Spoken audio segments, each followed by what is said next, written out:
Hello friend, કેમ છો? આજે આપણે બનાવીશું કાઠિયાવાડની પ્રખ્યાત એવી મસાલા ખીચડી. જો તમે કાઠિયાવાડી ઢાબામાં જમ્યા હશો તો તમને આ ખીચડીનો ટેસ્ટ ખબર જ હશે. પણ જો તમે આ ખીચડી ક્યારેય ના ખાધી હોય તો એકવાર આ ખીચડીને ઘરે જરૂરથી બનાવીને ટ્રાય કરજો. આનો ટેસ્ટ ખૂબ જ સરસ હોય છે અને મોઢામાં રહી જતો હોય છે. અને આ ખીચડી ખૂબ જ ઓછા સમયમાં અને ખૂબ જ ઓછી વસ્તુઓમાંથી બનીને રેડી થઈ જાય છે. તો ચાલો આજની આ રેસીપી શરૂ કરીએ. તો અહીંયા આપણે 1 કપ ચોખા લેવાના છે. આ નોર્મલ ચોખા છે, બાસમતી ચોખા નથી લેવાના. તો 1 કપ ચોખા છે. તો એની સામે આપણે એટલી જ 1 કપ જેટલી મગની ફોતરાવાળી દાળ લેવાની છે. બંનેની ક્વોન્ટિટી સેમ રહેશે અને 2 થી 3 પાણીએ ધોઈ નાખીશું. અને આપણે જેટલી દાળ છે એનાથી 4 ગણું પાણી મૂકવાનું છે. તો દાળ ચોખાથીને 2 વાટકો ચોખા છે તો મેં અહીંયા 8 વાટકો જેટલું પાણી લીધું છે. તો હવે આપણે એની અંદર સ્વાદ પ્રમાણે મીઠું નાખીશું અને અડધી ચમચીથી થોડીક વધારે આપણે આમાં હળદર નાખીશું. ત્યારબાદ આપણે એની અંદર ઘી નાખીશું. ઘી નાખવાથી ખીચડીનો ટેસ્ટ ખૂબ જ સરસ આવશે. હવે આપણે એની અંદર 2 મીડિયમ સાઇઝના બટાકા અને 2 મુઠ્ઠી વટાણા છે જે આપણે પાણીમાં નાખી અને મિક્સ કરી દેવાના છે. અને ત્યારબાદ આપણે આપણા ભાત ને દાળ છે તે આની અંદર એડ કરી દઈશું.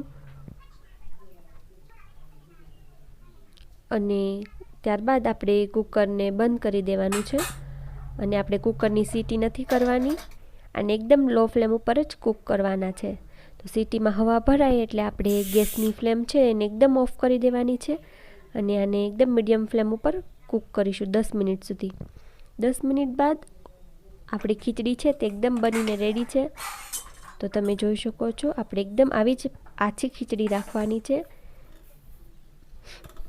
તો હવે આપણે વઘાર માટે પેન મૂકીશું. પેન ગરમ થાય એટલે 2 થી 3 મોટા ચમચા જેટલું તેલ નાખીશું અને 2 થી 3 સૂકા લાલ મરચાં, ત્યારબાદ અડધી ચમચી જેટલું આખું જીરું નાખીશું અને મીઠી લીમડીના પાન. ત્યારબાદ આપણે એમાં હિંગ નાખીશું અને અહીંયા મેં આદુ અને લીલા મરચાંની પેસ્ટ રાખી છે એ નાખી દઈશું. બધાને મિક્સ કરી અને હવે આપણે એની અંદર નાખીશું લીલું લસણ. તમારી પાસે લીલું લસણ ના હોય તો તમે લસણની પેસ્ટ પણ લઈ શકો છો.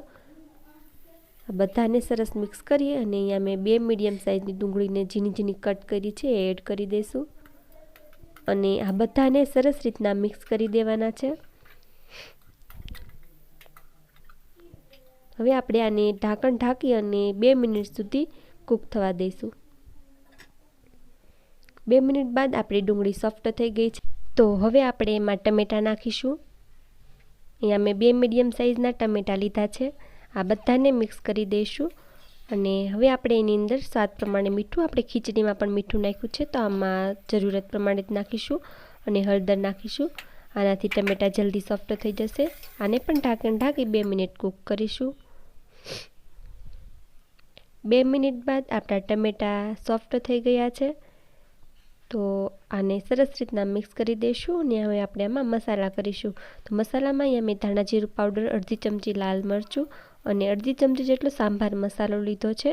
સાંભાર મસાલાથી આપણી ખીચડીનો ટેસ્ટ ખૂબ જ સરસ આવશે. તો બધાને મિક્સ કરીશું અને જરૂરિયાત પ્રમાણે પાણી એડ કરીશું, જેનાથી આપણા મસાલા છે એક સરખા ભળી જાય અને એક સરખા ચડી જાય. તો આપણે આમાં જરૂરિયાત પ્રમાણે પાણી નાખીશું અને આને પણ આપણે ઢાંકણ ઢાંકી અને 2 મિનિટ સુધી કૂક થવા દઈશું.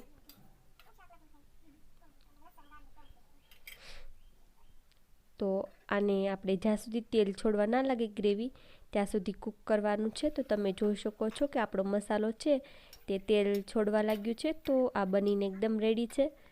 તો હવે આપણે આની અંદર આપણી જે ખીચડી બનાવેલી છે તે એડ કરી દઈશું અને જે કુકરમાં ખીચડી ચોટી છે તેને ચમચાની મદદથી આપણે લઈ અને પેનમાં નાખી દઈશું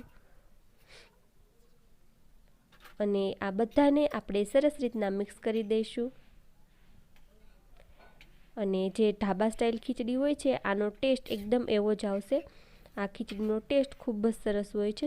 આ ખીચડી ખાધા પછી તમે કોઈ પણ વસ્તુ ખાવા નહીં માંગો અને વારંવાર બનાવીને ખાવાનું પસંદ કરશો એવી ખીચડી બનીને રેડી થશે. તો આને પણ આપણે ઢાંકી અને 2 મિનિટ સુધી કૂક થવા દઈશું. તો 2 મિનિટ થઈ ગઈ છે. તો આપણી ખીચડી બનીને એકદમ રેડી છે. તો લાસ્ટમાં આપણે આમાં અડધો લીંબુનો રસ નાખીશું અને ફ્રેશ ધાણા નાખીશું. તો આ બધાને સરસ રીતના મિક્સ કરી દઈશું. તો આપણી જે કાઠિયાવાડી ઢાબા સ્ટાઇલ ખીચડી બનીને એકદમ રેડી છે. તો ગેસને આપણે ઓફ કરી દઈશું. તો આપણી ખીચડી છે ગરમા ગરમ બનીને રેડી છે સર્વિંગ માટે. આ ખીચડીનો ટેસ્ટ કંઈક યુનિક જ હોય છે. તમે એકવાર ખાશો તો વારંવાર બનાવીને ખાવાનું પસંદ કરશો.